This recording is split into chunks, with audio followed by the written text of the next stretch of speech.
जब संत मंडली प्रस्थान करती है, बाद में आते हैं किशोर सिंह का पुत्र गिरधलानी हरिदास नाम था, हरिदास बाद में आते हैं। और इनको जब पता चलता है कि संतों की मंडली मेरे यहां 3 दिन तक रही और मैं दर्शन नहीं कर सका, उसी समय भागे, लगे ढूंढने। अभी थोड़ी बहुत दूर पे होगी, मैं ढूंढ लाऊंगा। जंगल में पहुंच गए, भटक रहे हैं इधर उधर।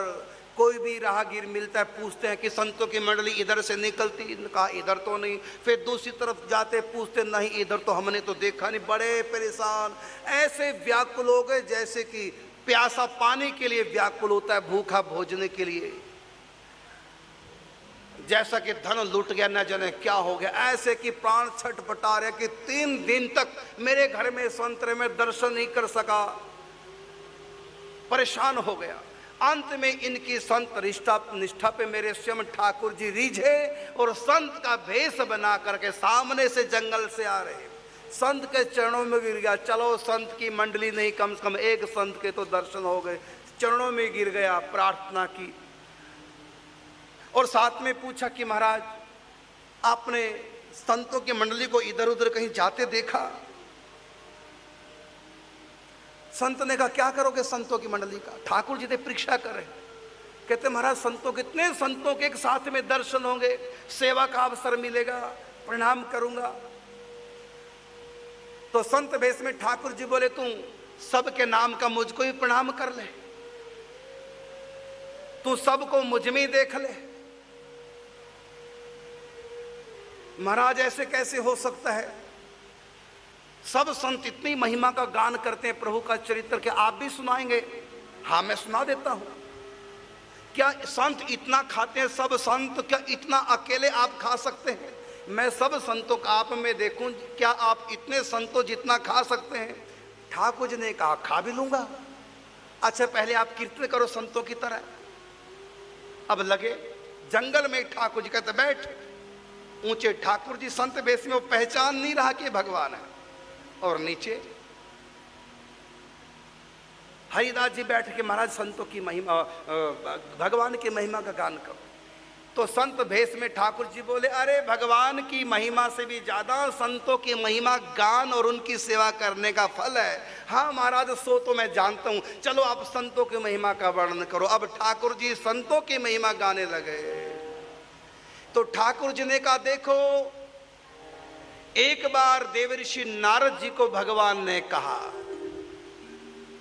कि नारद जी मुझको मेरे संत बहुत प्रिय हैं, मुझ में मेरे संतों में कोई अंतर नहीं। मेरे संतों को मुझसे भी अधिक मानना, यदि मुझसे अधिक ना मान सको कम से कम मेरे समान तो मान ही लेना। जहां ये जेवे तहां मैं जेऊं, जहां सोए मैं सोऊं।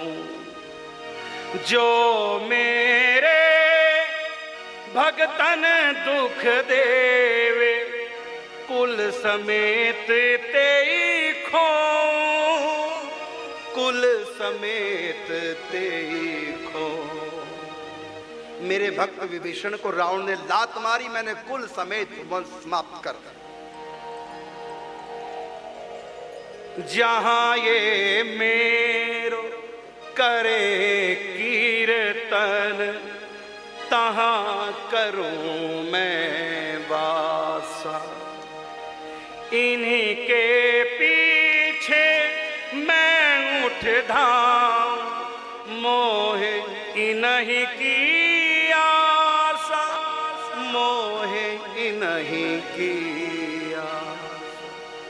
नारद मेरो साधु सो अंतर ना, तज अभिमान प्रेम सो सेवे, सोई मोकू पावे। अभिमान को त्याग करके जो मेरे संतों की सेवा करेंगे सोई मोकू पावे। नारद मेरो साधु सो कछु अंतर नाही। भगवान की महिमा वो जान नहीं पाए कि मेरे ठाकुर जी स्वयं अपने संतों की महिमा गा रहे हैं, समझ नहीं पाए। कहा महाराज आपने महिमा तो खूब बखान की, ऐसा मुझको लग रहा था जैसे आप हजारों मुख से ही भगवान की महिमा का गान, संतों की महिमा का गान कर रहे हैं। बहुत अच्छा लगा। मैं तो तब जानूं आपने जो कहा कि सब संतों को मुझ में देखो। ठीक है महाराज, मैं तो तब जानूं जब आप मेरे घर में भोजन करो और इतना ग्रहण करो, भोजन इतना करो जितना सारी संत मंडली करती है, इतना आप अकेले खा सकते हैं? आपने जो कहा सब संत मेरे भीतर देखो, तो क्या आप इतना खा सकते हैं? क्या क्या चलिए घर। अभी हरिदास जी अपने घर ले आए, उन्हीं संतों को पूरी मंडली जो रुकी थी वो सब के सब इनके भीतर अर्थात भगवान के अंदर सारी सृष्टि है। और देखने में एक संत भगवान ने सब संतों को अपने भीतर आवाहन कर दिया। भगवान ग्रहण करते तो संतों को मिलता है, संत ग्रहण करते हैं भगवान को। खाई कोई और ही तृप्त भय को और। भगवान जब भोजन ग्रहण करने लगे, जितना बनाया उनको तो एक ही संत दिख रहे हैं, लेकिन भगवान ने सब संतों का अपने भीतर आवाहन किया और सब संतों को खिला रहे हैं। जितना भोजन पूरे परिवार के लिए बना था वो सब का सब भगवान चट कर गए। कहते हैं और लाओ। कहते महाराज जितना आटा माड़ा था, जितना सब्जी बनाई, जितना रोटी, सब जितना दाल भात सब समाप्त। ये क्या खेल हो रहा है? अंत में सोचा हो ना हो सारी सृष्टि तो भगवान के अंदर ही होती है, कहीं भगवान तो नहीं। तो चरणों में गिर पड़े, आप अपना रूप मुझसे मत छुपाओ, आप हैं कौन? साधारण नहीं हो सकते। उसी समय भगवान श्री कृष्ण बंसी बजाते मंद मन मुस्कुराते हरिदास जी के सन्मुख प्रकट हो गए।